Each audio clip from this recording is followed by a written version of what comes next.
بسم اللہ الرحمن الرحیم۔ السلام علیکم ورحمۃ اللہ وبرکاتہ۔ ناظرین، آج کی اس ویڈیو میں ہم 5 ایسے اسلامی جنگجوؤں کا ذکر سنیں گے جن کا مقابلہ کرنا ناممکن تھا، مگر اس سے پہلے آپ ہمارے چینل کو سبسکرائب کر لیں اور ہماری ویڈیو کو لائک اور شیئر بھی ضرور کیجئے اور ویڈیو کو آخر تک لازمی دیکھیے۔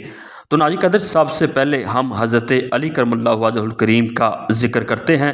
حضرت علی، جن کی شجاعت اور بہادری کا کوئی ہم پایا نہیں تھا، آپ علیہ السلام نے جب بھی کوئی جنگ کی کبھی شکست نہیں کھائی۔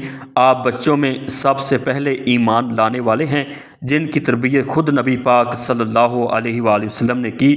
رسول خدا صلی اللہ علیہ وآلہ وسلم کو حضرت علی علیہ السلام سے بہت زیادہ محبت تھی۔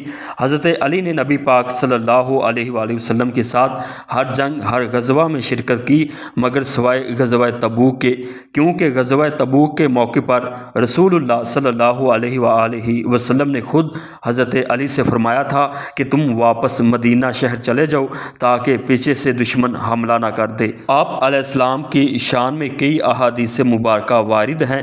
نبی پاک صلی اللہ علیہ وآلہ وسلم نے فرمایا کہ اے علی، مجھ کو تجھ سے ایسی نسبت ہے جیسے حضرت ہارون کی حضرت موسیٰ سے تھی، مگر میرے بعد کوئی نبی نہیں۔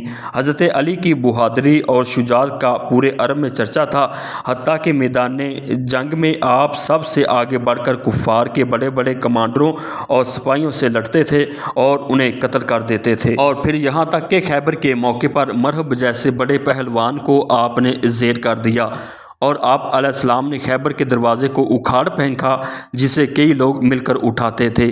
آپ نے بنو امیہ اور خارجیوں کے خلاف جنگیں لڑیں جس میں آپ کو فتح نصیب ہوئی۔ تو ناظرین قدر، دوسرے عظیم جنگجو سلطان صلاح الدین ایوبی تھے۔ صلاح الدین ایوبی نے ہی بیت المقدس کو فتح کیا۔ ایک انگریز مورخ لکھتا ہے کہ صلاح الدین ایوبی بڑے عجیب سلطان تھے کہ جس نے عوام سے دلی محبت اور ان کے معاملات دور کر کے محبت پائی، لیکن دوسرے بادشاہوں نے اپنے خوف اور رعب سے عزت کمائی۔ وہ نہ صرف اسلام بلکہ تاریخ اسلام کے فاتح و حکمران ہیں۔ صلاح الدین ایوبی 1338 عیسوی کو موجودہ عراق کے شہر تکریک میں پیدا ہوئے۔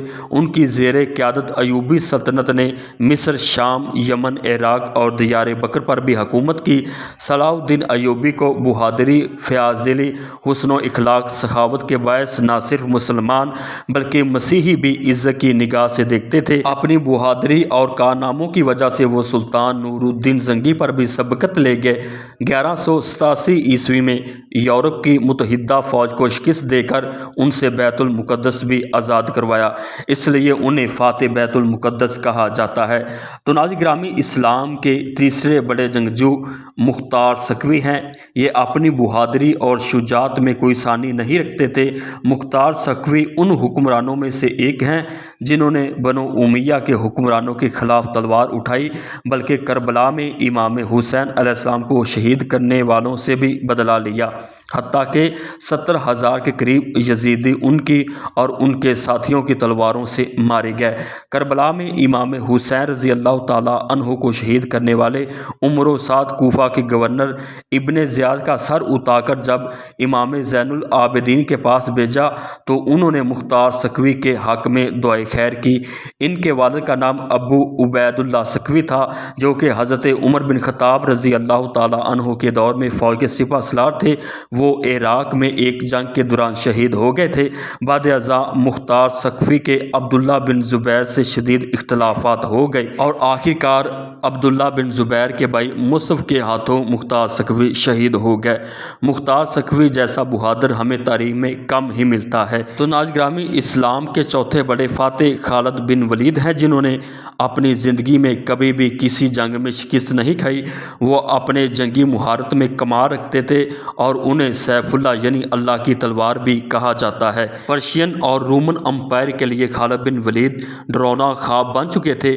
وہ اتنے بہادر اور دلیر دلیر تھے کہ جنگ کے دوران لڑتے لڑتے ان کی کئی تلواریں ٹوٹ جایا کرتی تھیں، اس لیے جب جنگ موتا میں لڑائی ہوئی تو خالد بن ولید خود کہتے ہیں کہ میرے ہاتھ سے اس جنگ میں 9 تلواریں ٹوٹ گئی تھیں۔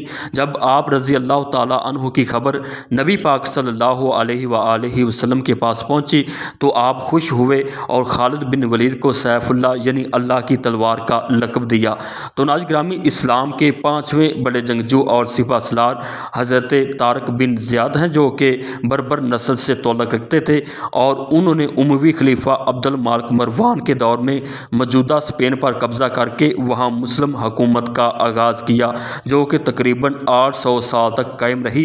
طارق بن زیاد نے شمالی افریقہ کی ساحل سے جبرالٹر کو پار کیا اور اپنے سپاہیوں کو تمام کشتیاں جلا دینے کا حکم دیا تاکہ کوئی بھی میدان جنگ چھوڑ کر بھاگ نہ سکے۔ پھر انہوں نے اپنی فوج سے کہا کہ اب یہی ہمارا وطن ہے، ہم کہیں بھی بھاگ نہیں سکتے۔